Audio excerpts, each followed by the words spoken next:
Bom, para quem às vezes volta lá nos vídeos, assiste de novo e abre até os comentários para ler, com certeza você se deparou aí com esse comentário aí dessa pessoa. Colocou assim: a Bíblia manda obedecer vossos pastores, a igreja tem que ter liderança e normas, sim. Senão vira bagunça a casa da mãe Joana. O mundo é que é bagunçado, mas o reino de Deus é reino de ordem e decência. Aonde você quer chegar com esse ensino seu, mundano, falso profeta, com esse ensino de anarquia? Aonde você quer chegar? Quero agradecer pela franqueza de quem comentou. Porque eu desconfio que muita gente pensa isso e não escreve. E não fala. Né? Tudo bem.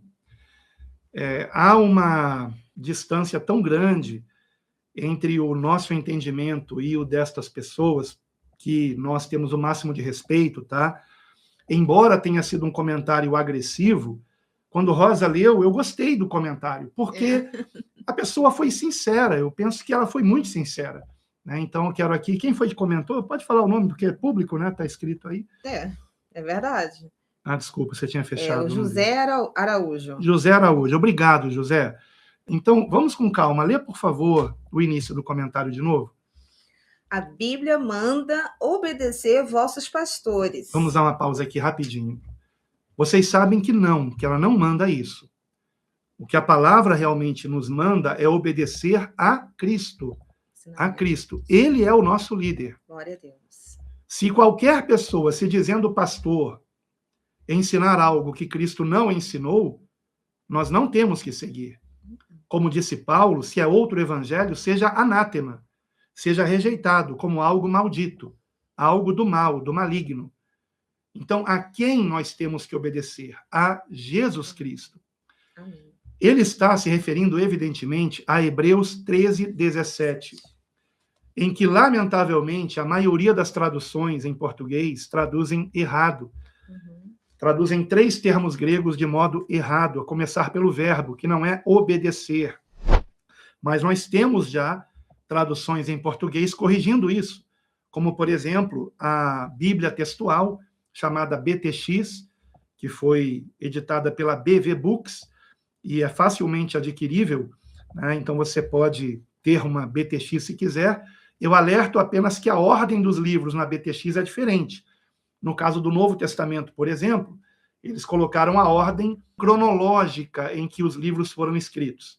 Então, por exemplo, Romanos não é a primeira epístola na ordem na BTX. Antes nós temos ali Gálatas e 1 Tessalonicenses. Até as epístolas aos Coríntios vêm antes de Romanos, tá? E, de fato, eles estão certos nisso. Romanos foi escrito depois. Mas nós temos, por exemplo, a BTX, a Bíblia Textual, traduzindo Mateus 13, 17, da seguinte maneira: deixai-vos persuadir por quem vos conduzem e sede dóceis. Deixai-vos persuadir por quem vos conduzem e sede dóceis. Essa é a tradução na Bíblia Textual. No Novo Testamento de David W. Deer, a tradução é: sejam facilmente persuadidos por aqueles que são notáveis exemplos. E aí ele coloca entre colchetes, na caminhada espiritual. E por que ele põe entre colchetes isso, na caminhada espiritual? Porque esta palavra, erradamente traduzida como pastores, pela Almeida Corrigida Fiel, é o termo grego egeomai, que eu já mencionei no início dessa live hoje, que significa alguém que está há mais tempo em um caminho e que, por isso, pode nos servir de referencial. E, por conta disso, é que a minha sugestão de tradução, e aí é que está a novidade na tabela de hoje, porque na tabela que eu compartilho hoje com vocês, eu apresento na coluna do meio a minha sugestão de tradução, de correção, e na tabela do canto, algumas traduções que provam que o que eu estou corrigindo aqui não é nada novo. Tá? Já existem traduções que haviam feito correções semelhantes, como, por exemplo, estas que eu estou mencionando aqui, a respeito de Hebreus 13, 17. Então, voltando aqui para a tradução de David W. Deer, sejam facilmente persuadidos por aqueles que são notáveis exemplos, e entre colchetes, na caminhada espiritual, e sejam sedentos. E eu quero aqui apenas explicar que na Bíblia textual está sede dóceis, com esse sentido, de não se opor ao ensinamento. Mas David W. Deer colocou sede sedentos, ou seja, tenham interesse no que está sendo ensinado. O que nada tem a ver com sujeitar-se. Sujeitai-vos a eles. Então, vocês percebem que comentários como este, do querido irmão José Araújo, é um comentário que está baseado num erro de tradução. Vocês percebem isso? Mas ele não sabe. Então, a gente tem que ter paciência, misericórdia, porque ele não sabe. Eu fico me imaginando há 20 anos assistindo a mim mesmo hoje. Sabe? Há 20 anos, talvez eu escrevesse algo semelhante ao que o José escreveu. Por quê? Há cerca de 20 anos eu não tinha o entendimento que eu tenho hoje. Há cerca de 20 anos eu não sabia que Hebreus 13:17 estava traduzido de modo errado. Na maioria das Bíblias está escrito obedecer. Obedecei, obedecei, obedecei. Quase todas está assim. Tá? E é errado. O verbo grego ali não tem esse sentido. O problema é que não existe um verbo em português que traduza corretamente este verbo grego. E qual é o sentido deste verbo grego? Se deixar influenciar. Existe um verbo em português para este sentido? Deixar-se influenciar? Não existe. Existe influencer, né? Que é um neologismo, inclusive. Mas não o verbo deixar-se influenciar. Então, a tradução que eu proponho é: deixem-se influenciar pelos que são exemplares, ou seja, irmãos exemplares. E coloquei entre colchetes, referenciais, exemplos notáveis, como foi o que David W. Deer sugeriu. E sejam amistosos. No meu entender, é a melhor tradução. E jamais sede sujeitos, sujeitai-vos. Está errado. O que vem à mente quando falamos a palavra sujeitar-se?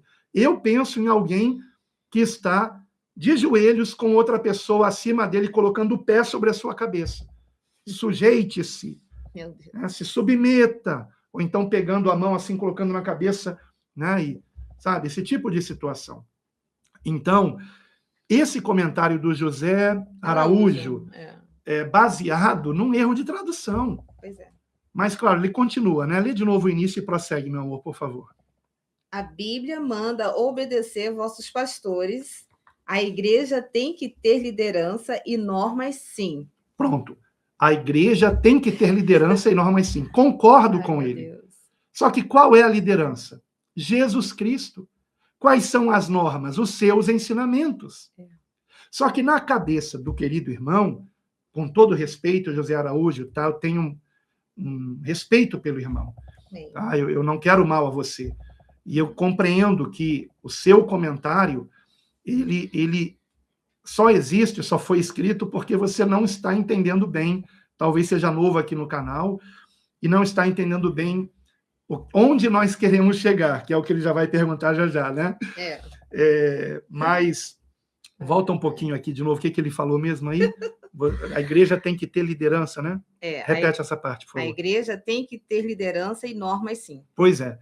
E a igreja tem liderança, Jesus Cristo. Glória Esse é o líder. Glória Quais são as normas? Os seus ensinamentos. Ah, mas e quando houver problemas? Esses problemas aconteceram no primeiro século, com as congregações que estavam sendo formadas através de Paulo, através até de outros irmãos, como, por exemplo, o caso de Filipe, né, que foi um dos 7 escolhidos lá em Atos 6, através de Pedro, enfim. E houve problemas nessas congregações? Houve. Congregações, por exemplo, para as quais Tiago escreveu na sua epístola. Esse Tiago não é o Tiago dos 12, tá? É o Tiago, irmão do Senhor. E nas epístolas nós temos a solução para esses problemas. Por exemplo, Romanos 14. Um crê que pode comer de tudo, o outro crê que só pode comer legumes. Que um não julgue o outro, porque ninguém é salvo pelo que come ou pelo que deixa de comer.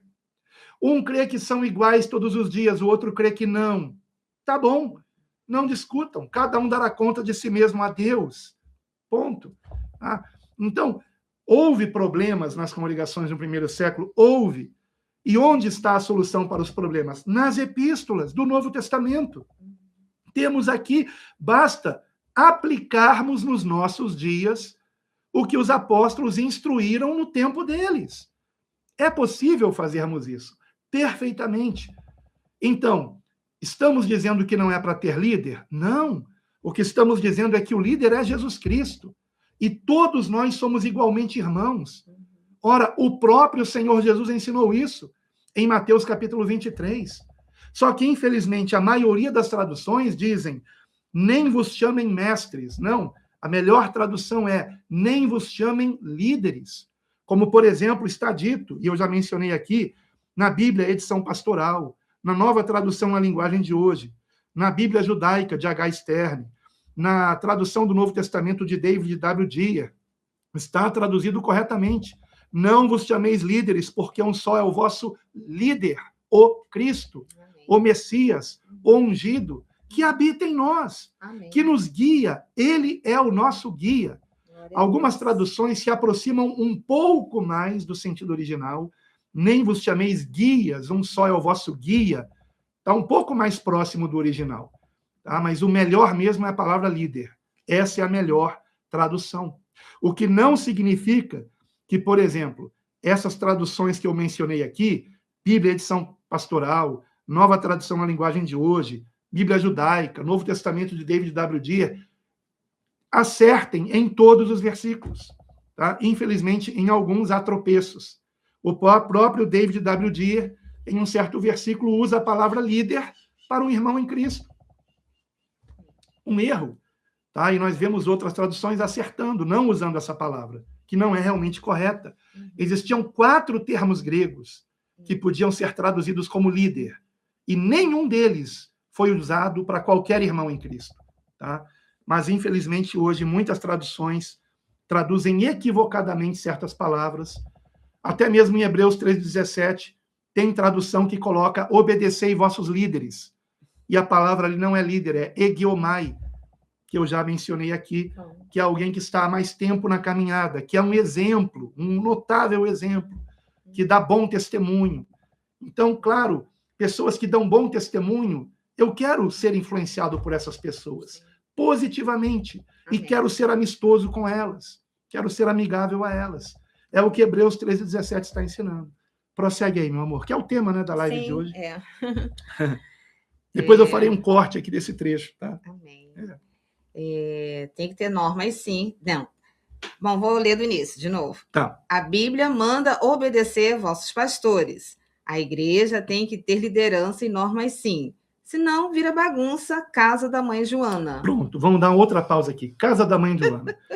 Com certeza, o José Araújo, que eu espero ser um irmão em Cristo de fato, e nós consideramos qualquer um de vocês como nossos irmãos em Cristo, vocês que creem como nós, que somos salvos pela graça de Deus, por meio da fé em Jesus Cristo, como nosso único Senhor, a quem temos que obedecer, e Salvador, em quem temos que confiar para a nossa salvação. Tá? Então, o José Araújo, quando ele comentou sobre ser a casa da mãe Joana, virar uma anarquia, uma bagunça, ele está imaginando a igreja como um templo, como um local público, só que não é assim que aconteciam as reuniões no tempo em que o Novo Testamento foi escrito. Embora os primeiros seguidores de Cristo fossem judeus e que frequentassem as sinagogas, embora isso seja verdade, as congregações formadas por Paulo, por exemplo, se formavam com irmãos que eram expulsos das sinagogas e que não tinham onde se reunir, então se reuniam nas casas. Isso é provado, irmãos. O próprio Paulo menciona, né, sobre saudai a igreja que está na sua casa, porque a igreja somos nós, os irmãos em Cristo. A palavra eclesia não significa denominação, não significa templo. Então, nós podemos congregar em casa. Agora, quando alguém congrega num local público, onde não sabemos quem vai entrar por aquelas portas que estão abertas para qualquer um entrar, é claro que naquele local se faz necessário haver uma organização como é necessária em qualquer situação de reunião pública. Tá? E aí é que está o problema. E nós já explicamos aqui que uma coisa leva a outra. Nós não aconselhamos reuniões em locais públicos por isso. E talvez alguém diga, mas o evangelho tem que ser pregado publicamente. Sim, nas praças, como era no primeiro século.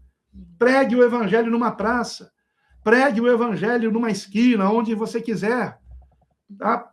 Onde você quiser e tiver oportunidade para isso. Amém. Agora, se alguém quiser ter um espaço público para pregação do evangelho, pode ter esse espaço sem a necessidade de uma organização hierárquica também. Só que o problema é que geralmente há essa organização hierárquica, tá? Então, quando as reuniões acontecem em casa, sem imposição doutrinária e sem hierarquia, não há problema. Não há. O máximo que pode acontecer é o seguinte: irmão, eu penso de um modo diferente de você. Tudo bem? Tudo bem. Eu também penso diferente de você, mas nós concordamos que Jesus Cristo é o nosso único Senhor e Salvador. Amém. É isso que importa. Vocês percebem como toda polêmica ela acontece em questões que não são essenciais à salvação e que não são práticas também. É isso. Tá? Então, reuniões em casa, sem hierarquia, sem doutrina imposta, são maravilhosas. Não são casa da mãe Joana, não são bagunça, não são anarquia. Nós lemos o texto, especialmente o Novo Testamento, e de preferência nos Evangelhos, lemos o ensinamento de Cristo e conversamos sobre ele e nos edificamos mutuamente em Cristo, naquilo que ele nos ensinou. E se estamos lendo algum outro trecho da Bíblia, seja qual for, rapidamente nós vamos comparar isso com o que Jesus ensinou e vamos nos edificar mutuamente em Cristo. E isto é maravilhoso. E não é uma bagunça. O problema acontece quando há alguém que ainda não é realmente convertido a Cristo. Por quê? Quem é convertido a Cristo renunciou a si mesmo, negou a si mesmo. O próprio Jesus disse isso. Se alguém quiser vir após mim, ou seja, se alguém quiser seguir-me, negue-se a si mesmo. E, infelizmente, há pessoas que dizem que são de Cristo, mas querem que a sua opinião prevaleça, o seu entendimento seja aceito pelos demais. Esta pessoa ainda não negou a si mesma. Então, não importa a minha vontade, a de Rosa, a sua, importa o que Jesus Cristo ensinou. Amém. Tá? E é isso, queridos irmãos. E os ensinamentos de Cristo são práticos, o que é maravilhoso para o congregar. Tá? Glória a Deus. O que mais ele disse no comentário dele? Só para a gente concluir. Então vamos ler, mas assim, já está tudo tão bem explicado, né, para a glória Mas de falta Deus. Um trechinho, que é o título da live de hoje. Então, vira a casa da mãe Joana, o mundo é que é bagunçado, mas o reino de Deus é reino de ordem e decência. Aonde você quer chegar com esse ensino seu mundano, falso profeta, com esse ensino de anarquia? O interessante é que é exatamente o contrário, né? O ensino de hierarquia é que é mundano. De onde a igreja imitou isso? Do mundo. Quando nós estudamos a história da igreja e pegamos desde o seu início, é surpreendente, irmãos. Eu confesso que até, não estou exagerando, sem exagerar, até perdi o sono por pensar nisso. A hierarquia foi criada a partir do século II. No século I, no início da igreja, os irmãos congregavam igualmente como irmãos. É claro que haviam irmãos mais experientes, mais antigos, mas eles não se colocavam como líderes, apenas como conselheiros. Eles não se achavam superiores aos demais. Pelo contrário, quanto mais eles conheciam de Cristo, mais eles entendiam que tinham que diminuir, que tinham que servir, que tinham que ajudar, e não serem servidos, e não receberem honrarias, títulos. Não haviam títulos no primeiro século. No tempo do Novo Testamento, não havia título. O problema são as traduções, que ao invés de traduzir a palavra bispo, manteve a palavra bispo, né? Que vem de episcopo. Tá? É uma transliteração, não é uma tradução. A tradução seria aquele que cuida, aquele que supervisiona. A palavra ancião ou presbítero significa alguém mais experiente. E bispo e presbítero eram intercambiáveis, era a mesma coisa, se referia aos mesmos irmãos mais antigos na congregação. Não era um título, não era. Só que as pessoas leem o Novo Testamento, vendo essas traduções, que coloca bispo, presbítero, diácono. Quando eu falar sobre diácono daqui a pouco, vocês vão ficar espantados, irmãos, com tantos versículos no Novo Testamento, onde no grego está escrito diácono, e você nunca imaginou que estava escrito diácono, porque na tradução está servo. E por que em outros versículos está diácono?